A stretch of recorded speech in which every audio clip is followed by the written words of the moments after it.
Today, we're talking to tech leader, public speaking coach, Geoffrey Huck, about his best tips for conquering communication as a leader. You're listening to Joel Beasley, Modern CTO. Hey, Jeff, how are you, bud? Hey, I'm very good. Thank you. Very excited to be on this podcast. No, this is exciting. And it seems like you've dedicated your life to helping technical people communicate their ideas, improve in their career with communication. Can you tell me a little bit about that? Oh yeah, it's not a coincidence that I came to do that. I used to work in tech for 12 years as a software engineer. And communication was my biggest struggle. I used to have social anxiety. I was shy. And even just having to talk in front of people was extremely hard for me. So I had good technical skills, but I felt completely blocked because of my lack of communication skills. So once I could develop them and see how many benefits I could get out of it, because once you have great communication skills, that's when I realized that my life started to become meaningful, that was really great. And that's why I decided to help other fellow people in tech who also might struggle with their communication skills to develop them. You said you felt blocked. You were good technically. You felt like your communication skills were blocking you from advancement. Give me more, what's an example of a moment that you're like, wow, I need to learn to communicate better? Just making an important phone call was so draining and so difficult. And the worst is that when you finally get the courage to do it and you somehow lose your intellectual abilities because the pressure is just so high, it's so hard because you know that after the call, why am I so stupid whenever I'm in a high stakes situation? So those were very hard moments, and I didn't know what to do.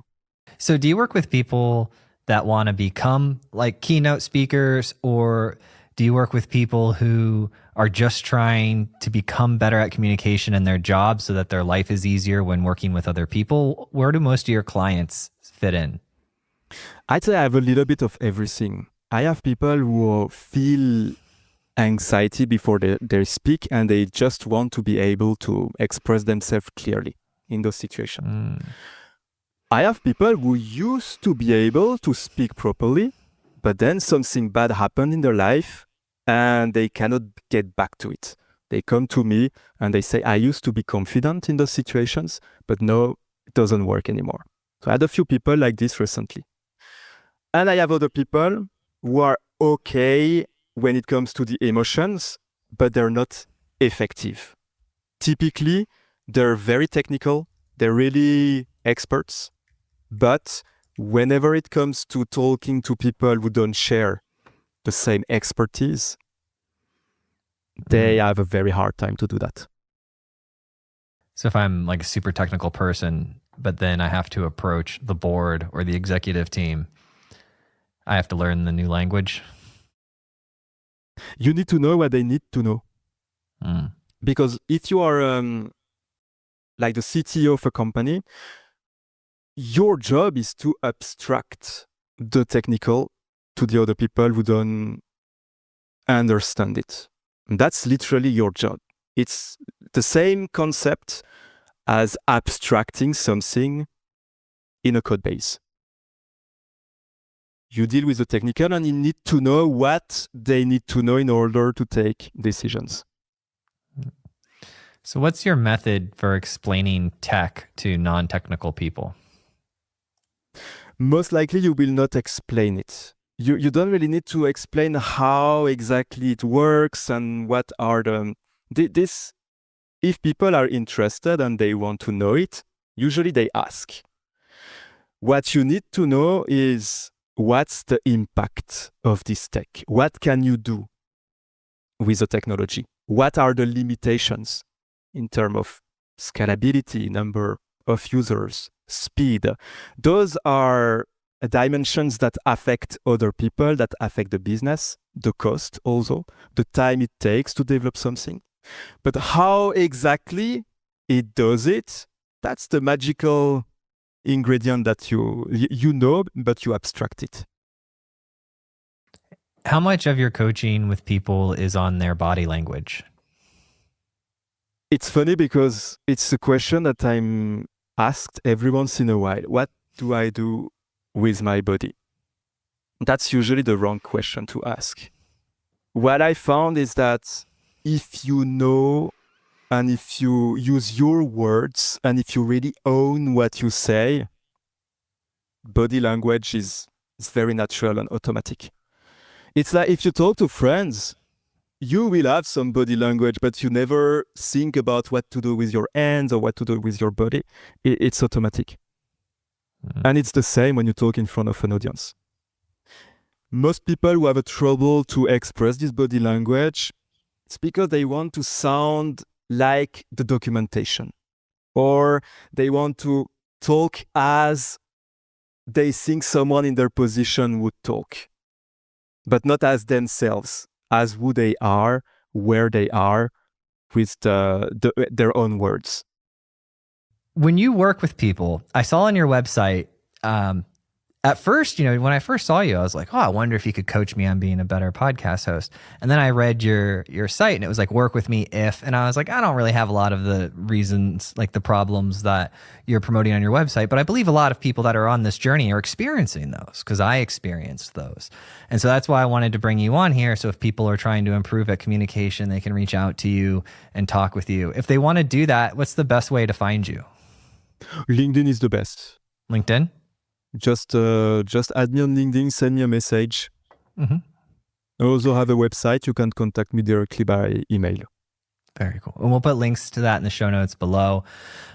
Because people will ask me from time to time, like if I can help them. And I'm like, yeah, here's an episode where I talked about it or something. But people need more than that. You need to go on this journey. And it's not something that happens overnight. I mean, I'm close to 1,000 episodes now, right? And so you have this system. You've got month 1, month 2, I think it's like a 3-month thing that you go through. Can you tell me a little bit about what you do? Yeah. What we start with my customers is to be able to speak, but about very silly topics. The idea is to find your way of expressing yourself that is natural, that is very you. What I found is that if I give tips directly for what to say, they will not own the content. So they will say it in a rather robotic and very kind of automatic voice. They will say what they have to say, but they will not have the spark. They will not feel alive, and they most likely won't enjoy it.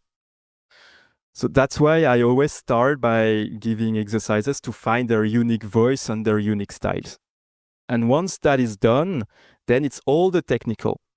How to include the audience, how to use eye contact, how to use the stage, how to use your voice, going slower, going faster, making pauses, all those things that are technical.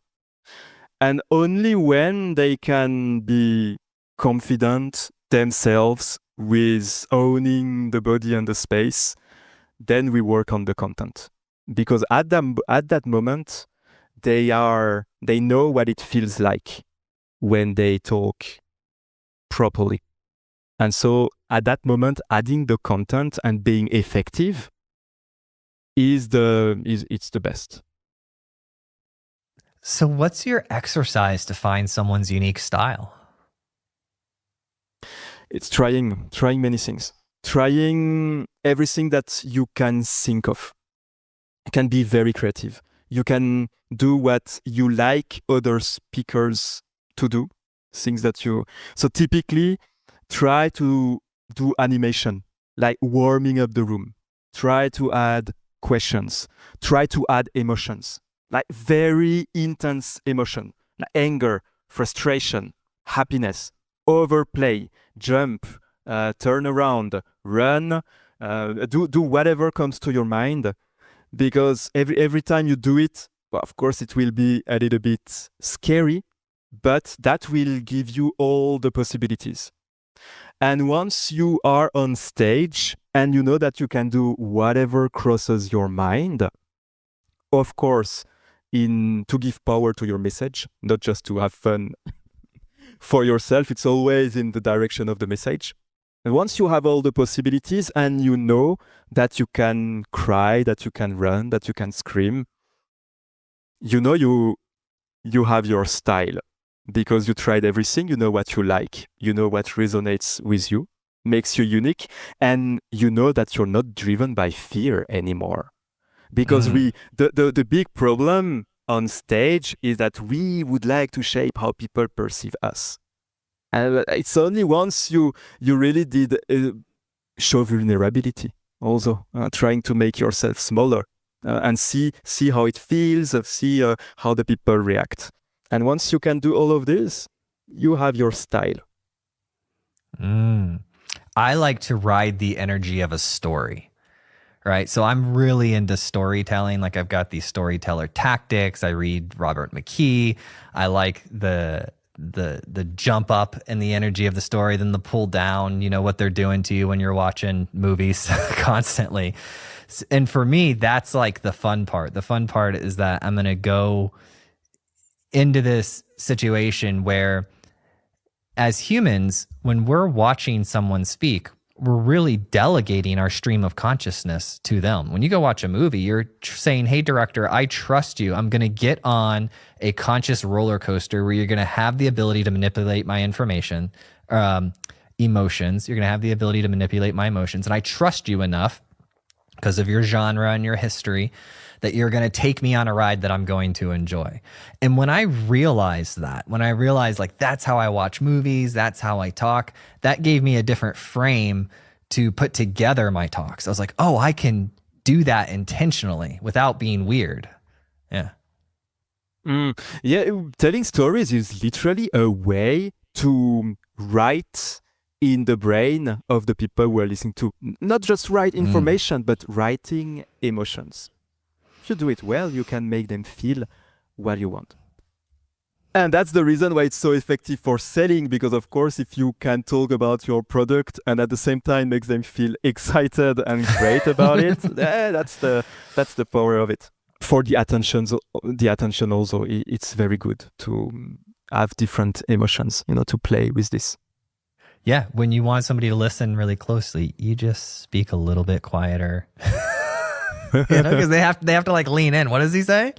There's all these little things. And I would say that for me, I don't know the formula because I've never worked with a coach, but what I did was I just like watched people and tried things and watched people and tried things. And sometimes it doesn't work out, but it's just knowing that you got to be comfortable with the fact that sometimes it won't work out, or watching yourself back. If you record yourself, most people, Jeff, they don't record themselves. They don't record videos of them speaking. Yeah. That's the greatest life hack that there is to speaking, is recording and watch it back, because then you just get disgusted with the little things that you do and your body just kind of stops doing them. Oh, yeah. And pro tip, if you watch a video of yourself and you don't feel cringe, if you feel like, oh, that's okay, it means you're natural, because we are overly critical. So you might never like your voice, but if you find that your way of talking is okay, it means you're natural. So we talked about month 1, you're going to help them learn to speak with enthusiasm and passion. They're going to learn to improvise, how to speak in front of a camera, big deal in this day and age, right? Because most meetings are virtual now. How to craft your appealing story. How do you do that? How do you craft your story? Pro tip, crafting your own story is extremely hard. I can't do it. I think I'm pretty bad at crafting my own story, because we can never know what are the good parts and we don't know how to express it in a nice way. But whenever you talk to someone and they share their story with you, you try to dig a little bit. What's what's the obstacles that they face, what's the path, how they overcome their struggles, and what they do, what their achievements, why they do all of what they do, what drives them. Once you have all of this,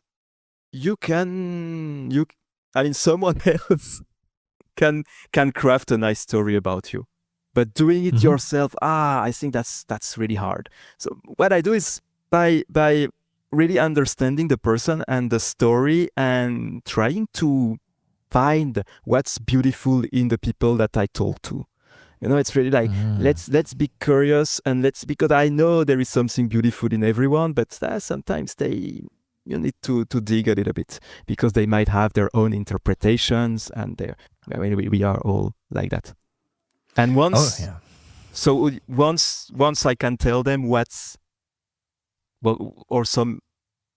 anyone can tell you what's beautiful in you and in your story, usually you feel better about it, and you can tell it yourself. That's true. Yeah. When I was crafting my story, I was reading a lot of the Robert McKee and storytelling. So if you look at the people that make movies, if you look at the amount of dialogue in a movie, it's actually much smaller than you imagine, right? Because it's not just completely full of words. And how to look back at your life. And one of the things that I found effective was to just make a list of the moments when I felt the greatest amounts of emotion, like personally. And I was like, all right, here's the 5 to 7 moments that are like I've experienced the greatest amounts of emotion, whether it's anger, happiness, joy, whatever it is. And then trying to build a story around that. You have to balance that with, it's also your audience too. You have to know your audience, knowing why you're there speaking, right? That's very important. If I come with my personal story about losing my mom and everything to a technical talk about Kubernetes, if I could fit it in the first 90 seconds maybe, but you have to find some way. The first and foremost important thing is who's the audience and what type of value are you trying to bring them, and then work backwards from that. So for the email signature, I was thinking to myself, how do I get complete strangers to understand what drives me in a paragraph? And I was like, that was the question I asked myself. How do I get complete strangers to understand who I am in a paragraph? And that's what came out from it. And so if people want to see that, you can just email me, joel@moderncto.io, and say, show me that paragraph, and I'll reply with it. And you will get it. Yeah, you'll get it. That's a very powerful question. Yeah. How can I show to people who I am in one paragraph? I believe that the questions that you ask are half of the answers. If you ask the right questions, you will get what you want, but you need to ask the right questions. What is the single biggest tip, most impactful tip that you have whenever you do this thing, you notice light bulbs click on inside of people and they have revelations? What is that thing that you do when you work with them? So if I compress it into a paragraph and I remove all the people don't care that you're smart or not. They don't care if it's you or another person. What they care about is the message and what value, what message, what things that they can take that might change their life. So most of the people, so we already more than than a paragraph here.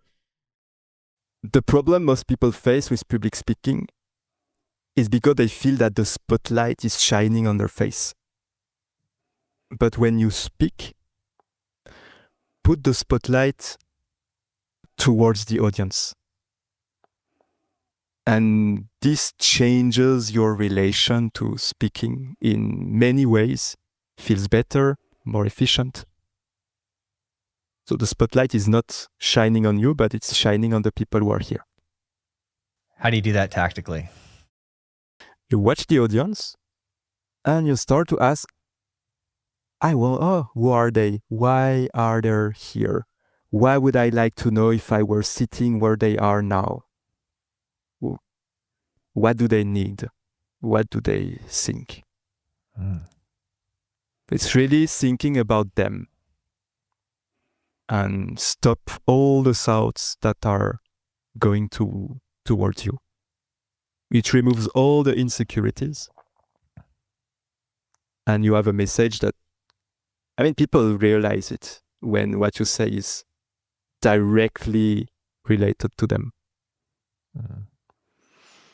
Now, for people who are interested in working with you as a speaking coach, right? They just want to become better at giving their stand-up update, or maybe they actually want to tour the world stages and speak to tens of thousands of people, or maybe something in between. Maybe they just want to feel comfortable in front of 100 people at their local event venue. How do they reach out to you? What do? Do they just LinkedIn message you and say, "Hi, Jeff, I need help communicating"? What do they do? Yeah, that's by far the easiest. On LinkedIn, saying hi, and that's it. And then do you jump on like a discovery call with them to see if you could be useful? How does that process work? Yeah, I like to start with a little coaching session to understand what people want and to give them 1 or 2 tips that they can already apply, so that it gives them a taste of what it feels like to work with me. And even if they don't like it, they still get something useful out of it. Nice. What's your favorite tip? What's your best tip? The one I gave you before about putting the spotlight on other people. That's one of my favorite. I would say if I have another one, it's look for fear. And I try to find settings, environments, things to do in which there's some fear.